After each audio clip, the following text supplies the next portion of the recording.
Study Grip. Gateway to Digital Knowledge. जी बच्चों, हम पढ़ रहे हैं बेसिक्स ऑफ ऑर्गेनिक केमिस्ट्री को। तो अब हम हाजिर हैं न्यू कंसेप्ट अल्काइल के साथ। तो बच्चों, आज हम डिस्कस करेंगे what are alkyl. Alkyl is very important species used in organic chemistry. What is alkyl? तो अल्काइल को समझने से पहले हम प्रीवियस लेक्चर को रिकॉल करते हैं। आपको याद होगा कि हमने प्रीवियस लेक्चर में पढ़ा था the hydrocarbon in which tetravalency of carbon is fully satisfied by carbon carbon single bond, they are called saturated hydrocarbon. Saturated hydrocarbon क्या होते हैं? क्या आप फर्स्ट हमारे पास ये एक हाइड्रोकार्बन है CH3CH3। तो रिकॉल करें इस हाइड्रोकार्बन का नाम क्या है। तो इसमें नंबर ऑफ कार्बन कितने हैं? 2 कार्बन। तो स्टेम नेम क्या होगा? एथ। एथ के साथ क्या आएगा? क्योंकि ये सैचुरेटेड हाइड्रोकार्बन है, कार्बन कार्बन सिंगल बॉन्ड है, तो हमने पढ़ा था, तो इसके साथ क्या आएगा? ANE, that is called ethane. अगर हम इस सैचुरेटेड हाइड्रोकार्बन इथेन में से 1 हाइड्रोजन रिप्लेस कर दें, ये जो टर्मिनल में 3 हाइड्रोजन है, इस हाइड्रोजन को रिप्लेस कर दें, इसको हम इस तरह लिख लेते हैं, ओपन स्ट्रक्चर की फॉर्म में लिख लेते हैं। तो ओपन स्ट्रक्चर की फॉर्म में क्या आएगा? CH3।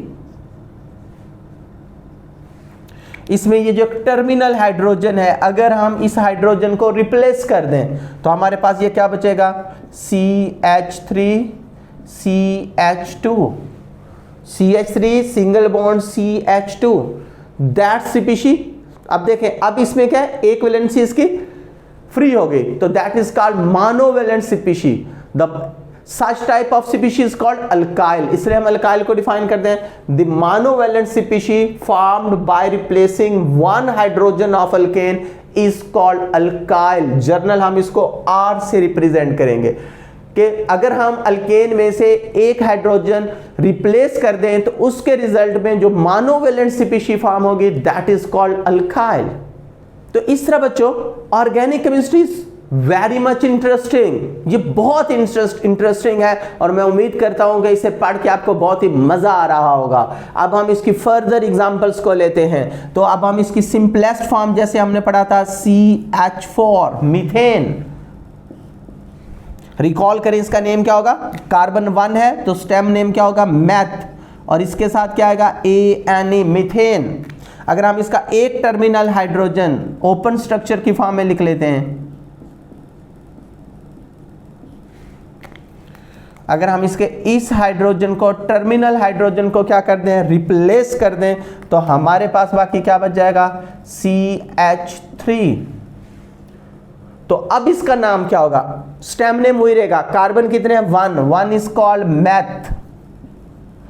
तो अब ये क्या बन गया? Monovalent species. That monovalent species called alkyl. और इसके एंड में क्या आएगा? YL। तो जब हम इसके एंड में YL लगाएंगे तो इट बिकम मिथाइल। इसी तरह इसका नाम क्या होगा? इसमें कार्बन कितने हैं? 2। तो स्टेम 2 को हम क्या बोलते हैं? एथ। स्टेम नेम क्या है? एथ। एथ के बाद क्या आएगा? क्योंकि ये मोनोवैलेंट स्पीशीज है, दैट इज कॉल्ड अल्काइल। और इसके एंड में क्या आएगा? YL। तो इट इज कॉल्ड इथाइल। इसी तरह हम इसकी नेक्स्ट एग्जांपल लेते हैं। इसी तरह हमने पढ़ा था, अगर 3 कार्बन होंगे, टेट्रावेलेंसी सेटिस्फाइड करें, 3 हाइड्रोजन,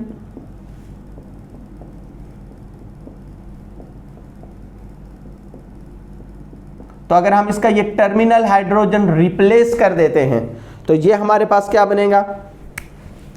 CH3 CH2 CH2। तो आप इसमें देखें, नंबर ऑफ कार्बन कितने हैं? 3। तो स्टेम नेम क्या होगा? Prop. That is, it is monovalent species, that is called alkyl. तो इसके साथ एंड नेम क्या आएगा? प्रीफिक्स में क्या आएगा? YL। तो it is called, that monovalent species called propyl. इसी तरह बच्चों, ब्यूटेन में से एक हाइड्रोजन रिप्लेस कर दें,